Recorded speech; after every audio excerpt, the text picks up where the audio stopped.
Madam জি আব্বাকে নিজে বলেছিলেন যে আমাদের এই জোট পরবর্তী 3টা ইলেকশন অন্তত একসাথে থাকতে হবে, যেন আওয়ামী লীগ এই দেশে, ভারতপন্থী দল এই দেশে আর দাঁড়াতে না পারে।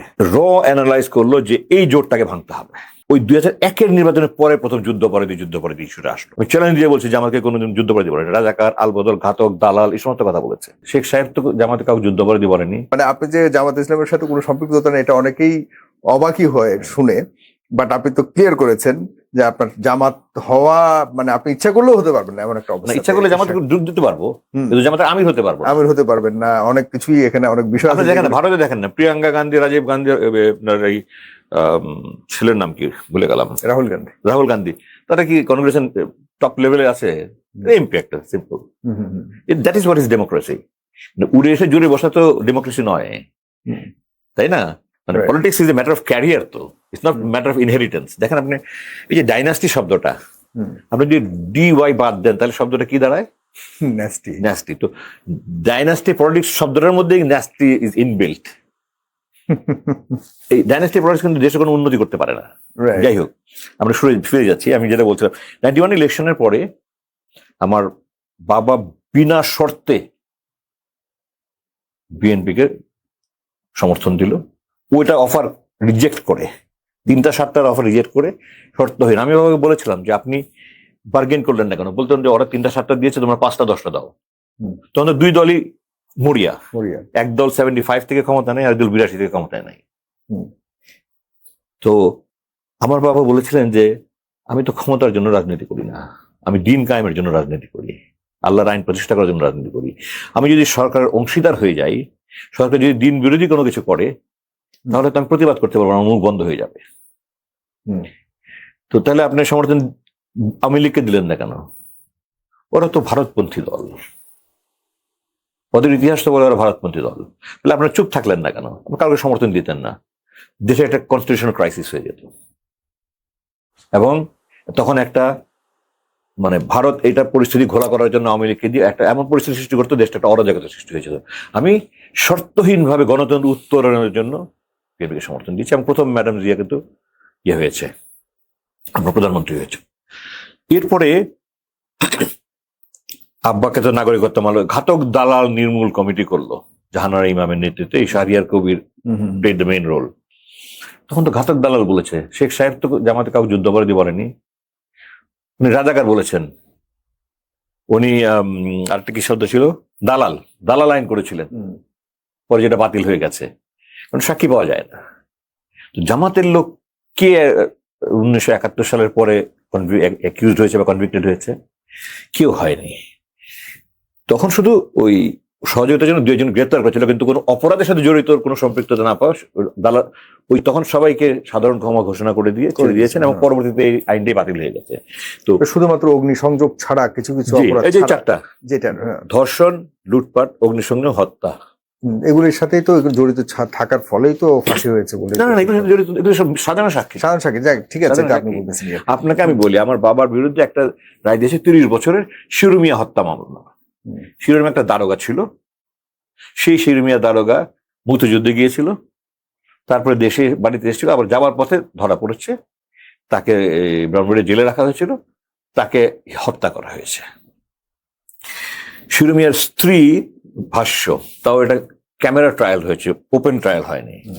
শিরুমিয়ার স্ত্রী বলেছে যে আমার দেবর্ণা ভাষণ জামে তার স্বামীর ভাই খিলগা স্কুলের টিচার ছিল, খিলগা গভর্নমেন্ট স্কুলের।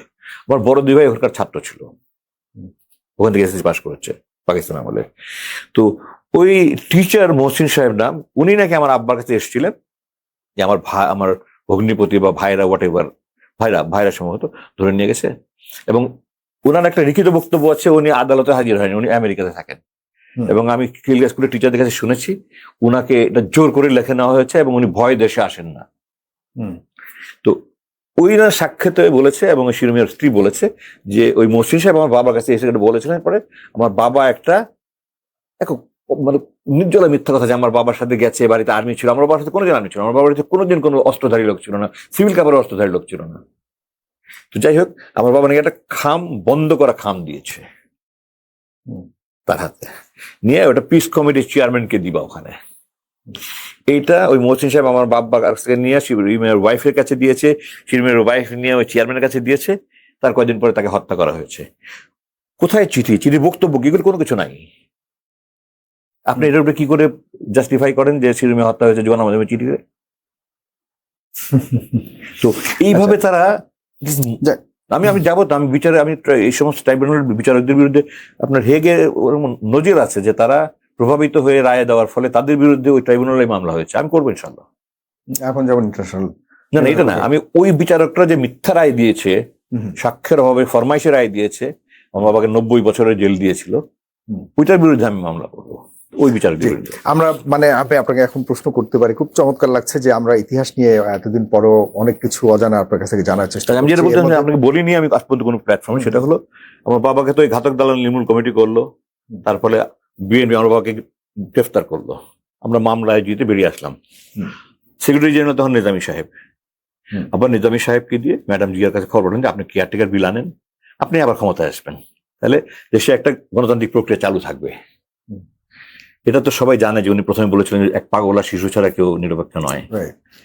দ্বিতীয়বার উনি আবার খবর পাঠিয়েছেন, তখন ম্যাডাম বলেছিলেন, আমার বাবা আমার নিজে একাধিকবার দেখেছেন যে এই মুখ দিয়ে কোনোদিন কেয়ারটেকার উচ্চারণ হবে না।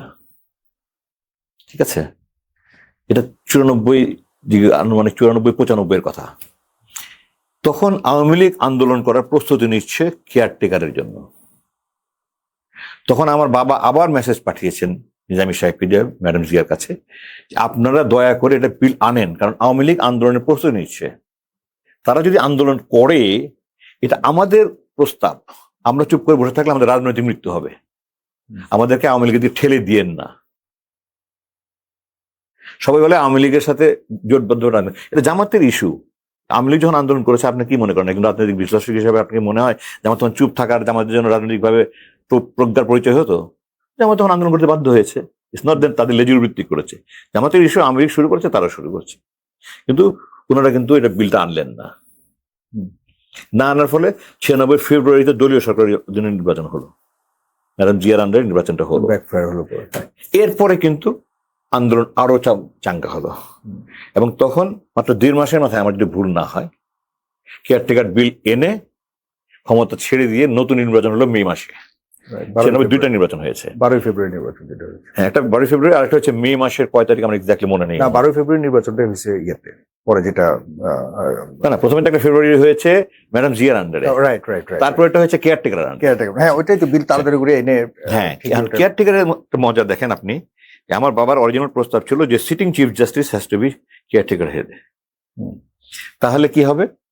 তার কোনো পলিটিক্যাল অ্যাম্বিশন থাকবে না। সরকার যে warrant of precedence, sitting chief জাস্টিসের মতো 4 নম্বর বা 5 নম্বর পজিশন, আর সুতরাং মন্ত্রী থেকে তার পজিশন অনেক উপরে, রাষ্ট্রের প্রধান বিচারপতি, বিশাল ব্যাপার। ওনার কোনো পলিটিক্যাল অ্যাম্বিশন থাকবে না, উনি নিরপেক্ষভাবে নির্বাচন করে দিয়ে আবার চলে যাবেন উনি ওনার পজিশনে। 96-এ যখন কেয়ারটেকার বিল আনতে বাধ্য হলো ফেব্রুয়ারি ইলেকশনের পরে, বিএনপির গভর্নমেন্ট আবার যখন আনতে বাধ্য হলো, তখন সিটিং চিফ জাস্টিস ছিলেন জাস্টিস হাবিবুর রহমান। তিনি আওয়ামী ঘরানার হিসেবে পরিচিত, ক্যালকাটায় লেখাপড়া করেছেন, ওখানে প্রেসিডেন্সি কলেজে। ইমিডিয়েট পাস যিনি ছিলেন, আমার নামটা মনে নাই, উনি ছিলেন বিএনপি পন্থী। সুতরাং বিলটা যখন আনা হলো, তখন ওনারা যেন ওই হাবিবুর রহমান সাহেব না থাকে, এবার সিটিং চিফ জাস্টিস না থাকতে পারে, ইমিডিয়েট পাস্ট হতে পারে। বিলটা আনলো ঠিকই, কিন্তু ওখানে সিটিং চিফ জাস্টিসের জায়গায় ইমিডিয়েট পাস্ট করা হলো। ইমিডিয়েট পাস করার ফলে বিলটা আনার সাথে সাথেই জাস্টিস হাবিবুর রহমান পদত্যাগ করলো। 1.5 মাস 2 মাসের চাকরি মাত্র, আপনি দেখেন 1.5 মাস 2 মাসের চাকরি উনি পদত্যাগ করে উনি প্রধান ইমিডিয়েট পাস হয়ে গিয়ে উনি নির্বাচনটা করেন, মেয়েতে আমি জিতে গেল। তো জামাতের বিরুদ্ধে কিন্তু তখনও পর্যন্ত যুদ্ধাপরাধী ইস্যুটা আসে নাই।